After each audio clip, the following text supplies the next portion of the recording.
चारों धाम यमुनोत्री, गंगोत्री, केदारनाथ और बद्रीनाथ की यात्रा के बाद हम पहुंच गए हैं माना गांव, जो तिब्बत की सीमा पर स्थित माना दर्रे से पहले भारत का आखिरी गांव है, जहां से सरस्वती नदी निकलती है और अलकनंदा और सरस्वती नदी का संगम भी इसी गांव में स्थित है। हिंदू ग्रंथों के अनुसार यह वही स्थान है जहां से पांडवों ने अपनी शाश्वत यात्रा का मार्ग लिया। 20वीं शताब्दी की शुरुआत में यात्री इस मार्ग का उपयोग स्वर्ग के लिए नहीं बल्कि तिब्बत तक पहुंचने और देश के सबसे दूरस्थ कोने की एक झलक पाने के लिए करते थे।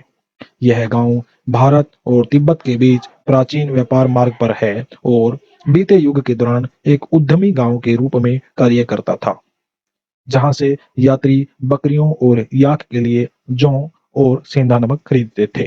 चीन के साथ 1962 के युद्ध के बाद ये गतिविधियां बंद हो गई। यह अंतिम भारतीय गांव वर्तमान में तीर्थ यात्रियों की गतिविधियों पर निर्भर करता है। इस गांव के ग्रामीण सांस्कृतिक रूप से बद्रीनाथ मंदिर की गतिविधियों और माता मूर्ति के वार्षिक मेले से जुड़े हुए हैं। माना गांव के दर्शनीय स्थल। नीलकंठ पीक। नीलकंठ पीक को गढ़वाल की रानी कहा जाता है और हिमालय की यह प्रमुख चोटी लगभग 6,597 मीटर ऊंची है। चोटी से बद्रीनाथ धाम सहित आसपास के क्षेत्र के मनोरम दृश्य दिखाई देते हैं।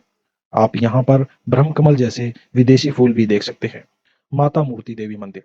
माता मूर्ति मंदिर गांव में एक धार्मिक स्थल है जो नर और नारायण के रूप में अवतरित भगवान नारायण की मां को समर्पित है। अगस्त के दौरान एक वार्षिक उत्सव का आयोजन माता मूर्ति देवी मंदिर में किया जाता है। वसुधारा फॉल। वसुधारा फॉल पहुंचने के लिए आपको पैदल ट्रैकिंग करनी पड़ती है। वसुधारा फॉल 145 मीटर की चट्टान के पीछे स्थित है। इस झरने की ऊंचाई 400 फीट है। इस झरने के आसपास चौखंबा, नीलकंठ, वलकुंड पर्वत स्थित है। बद्रीनाथ से वसुधारा फॉल की दूरी 9 किलोमीटर है। व्यास गुफा और गणेश गुफा। जी हाँ, यही वो माना गांव है जहां महाभारत के रचनाकार महर्षि वेदव्यास जी की गुफा है। गुफा के साइड में महर्षि वेदव्यास का एक मंदिर है जो लगभग 5000 साल पहले का बना हुआ है। इस व्यास गुफा से थोड़ी दूरी पर गणेश गुफा स्थित है। मान्यता है कि इसी गुफा में व्यास जी ने महाभारत को मौखिक रूप दिया था और गणेश जी ने उसे लिखा था।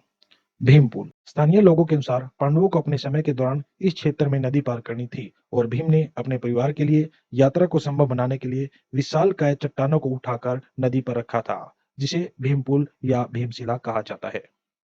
माना गांव में कैसे पहुंच सकते हैं? अंतिम भारतीय गांव माना पहुंचने का एकमात्र रास्ता सड़क मार्ग है, जो नेशनल हाईवे से जुड़ा हुआ है। राजमार्ग बद्रीनाथ तक फैला हुआ है। बद्रीनाथ से 4 किलोमीटर आगे यह गांव स्थित है। बद्रीनाथ से गांव तक पहुंचने के लिए आप निजी टैक्सी या फिर शेयरिंग में टैक्सी ले सकते हैं।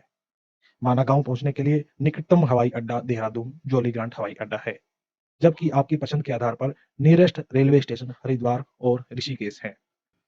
माना गांव जाने का बेस्ट टाइम। माना गांव केवल गर्मी और मानसून के मौसम में जाया जा सकता है, तभी बद्रीनाथ यात्रा खुलती है।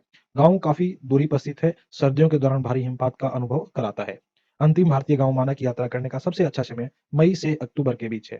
हालांकि ये सुनिश्चित कर लें कि आप भारी बारिश के दौरान जाने से बचें, क्योंकि मार्ग फिसलन भरा होता है। सर्दियों के दौरान क्षेत्र के निवासी निचले स्थानों पर चले जाते हैं, क्योंकि वहां पर भारी बर्फ पड़ती है। आपको हमारी वीडियो कैसी लगी? अगर वीडियो अच्छी लगी तो शेयर कीजिए, लाइक कीजिए और सब्सक्राइब कीजिए।